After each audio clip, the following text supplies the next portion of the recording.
had a chance to sit down and take a listen to the album, and I've got to say it is absolutely fantastic. So congratulations.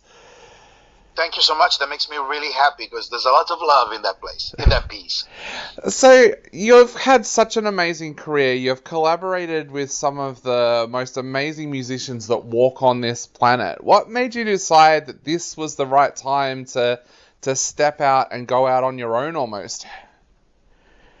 Uh, that's a good question. I think it was about time. Well, I need to be honest, and it's not just a business thing. Is the last 5 years of my life, actually the last 6 years, I've been dedicated almost like daily to my other band, Supersonic Blues Machine, and to a point where I kind of like had to leave a lot of the production work that I do aside, and started to develop in my other passion, which is more like into like the filming and the soundtracks and all that kind of stuff.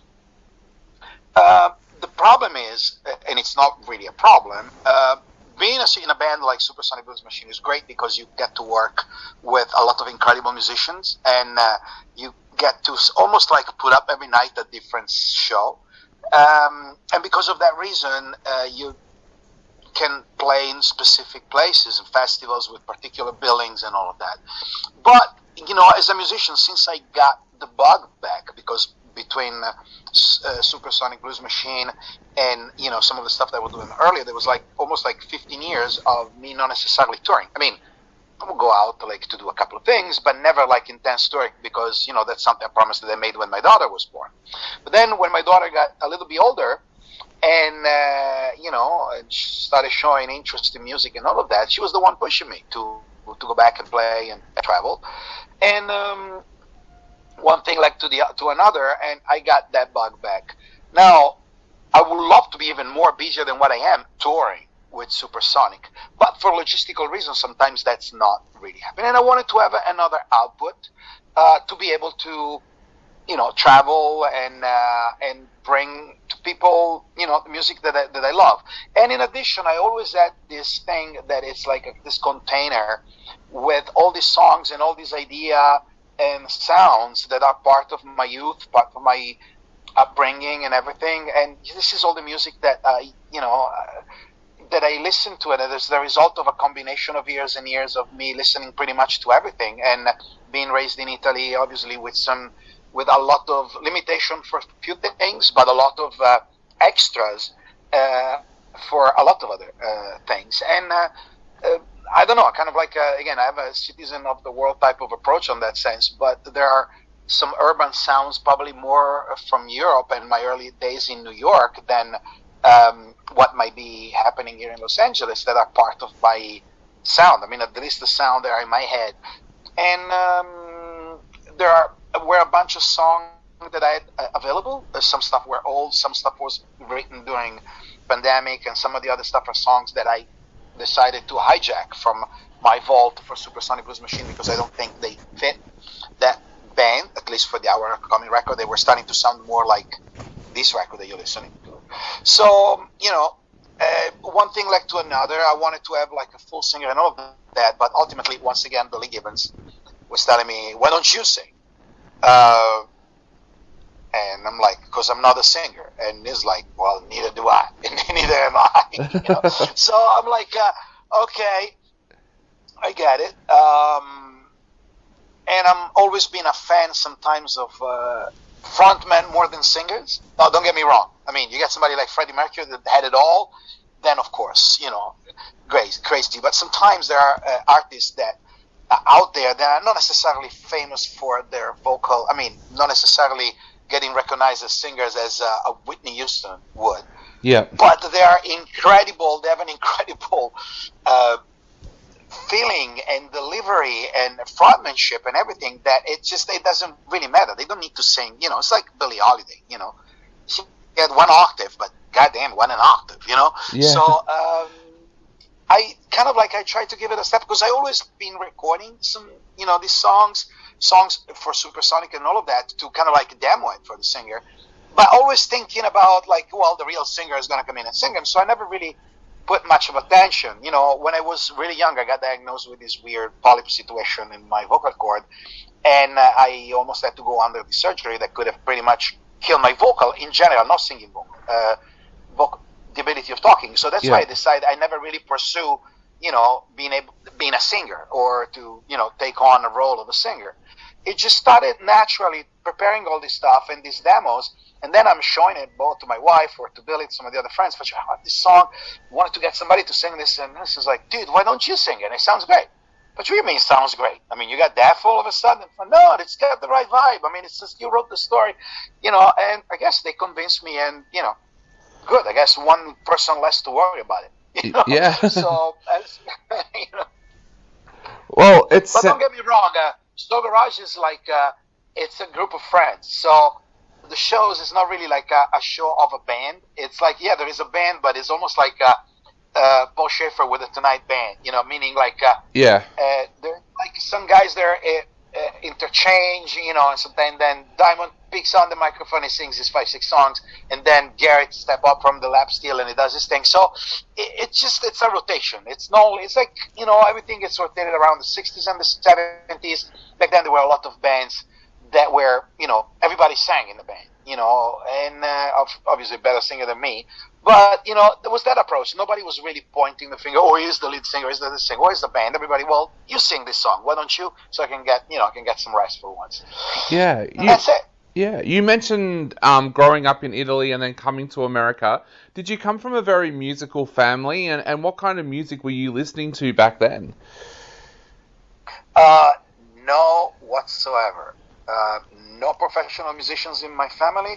The only one was my uncle, to whom I was very close because I lived with him and my aunt and my cousins for 3 years during my junior year because my real mom passed away, my natural mom passed away, so and they were helping my father, to having me during the week and all of it.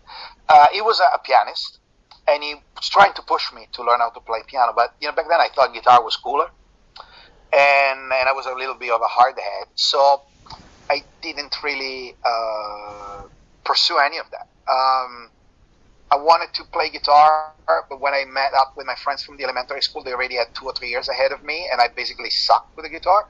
They told me, yeah, you can get in the band, but you need to play something else. How about bass? You should be playing bass. And, I didn't even know what a bass was.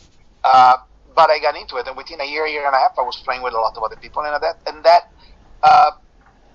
became my instruments and all of it. Of course, there's a lot of reason why I got into music. It's not only because I ended up in liking the instrument, but just that's the main story. And I know I'm the only one in the family that does this, I guess, for a living. I mean, don't get me wrong. I have a couple of other cousins and stuff that they play, and probably better musicians than me, but they have their own career in other fields. Yep. And as far as the thing with Italy and all of that, the music is the switch for me to become a musician actually didn't happen in Italy. Well, maybe part, but it was actually happened during the summer of '83 in London, in the UK. I was there studying during the summer, like 3 weeks. We did like foreign exchange students, that kind of stuff. And I ended up in going to this concert, Castle Down in Utrecht. Actually, when I went there, I thought it was just a concert. I ended up being one of those concerts that made history. And that's where I saw the first time for the big first appearance, on a European level at that size, ZZ Top. And I always remind Billy about that, when we play with Supersonic in the UK. But then Whitesnake, and when Whitesnake performed that song, in Love in the Heart of the City, I saw the power that had on people, and it changed the whole thing around. And I was like mesmerized about like, wow, this song can do this. 3 months later, Queen played in Italy, and that I think that did it. It's still one of the most insane concerts I've ever seen in my life. I still have goosebumps thinking about it, and that what really got me to I want to do this for a living. In terms of like me growing up, I guess those years, the one that I was mentioning, they were probably my rock years, because everybody that was around me, they were all playing, some sort of like, I guess metal, but more like probably hard rock or anything like that. But me, with the upbringing, my family wasn't like a super musical family, but my mom always played radio. Back then in Italy, you could only hear the good Italian stuff, not the good Italian stuff, sorry. The bad Italian stuff from the 70s, the late 70s, there was like starting to get cheesy. But when they were playing the 60s stuff and the 50s was insane. I mean, really, really good music. And together with that, they play a lot of black music, like James Brown, Tina Turner, Earth, Wind and Fire, Sly and the Family Stone, which was strange because they weren't playing the rock and roll guys that were in the chart, topping the charts all around the world, but they were playing this stuff that was kind of like edgy enough, if you really want to think about it.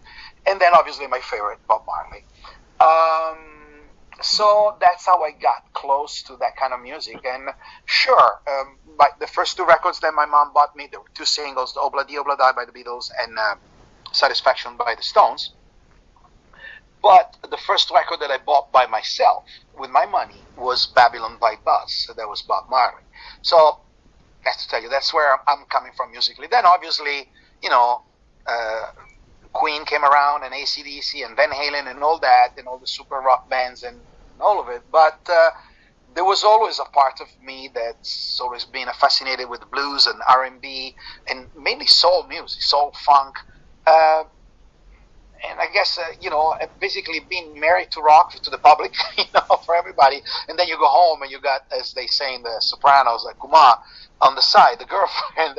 And that was like rhythm and blues and all of that. And I was listening my records, you know, from Michael Jackson to, you know, Curtis Mayfield and all of that kind of stuff. So it's all coming together, you know. And now I guess we're in times where the style doesn't really matter. Everybody collaborates with each other.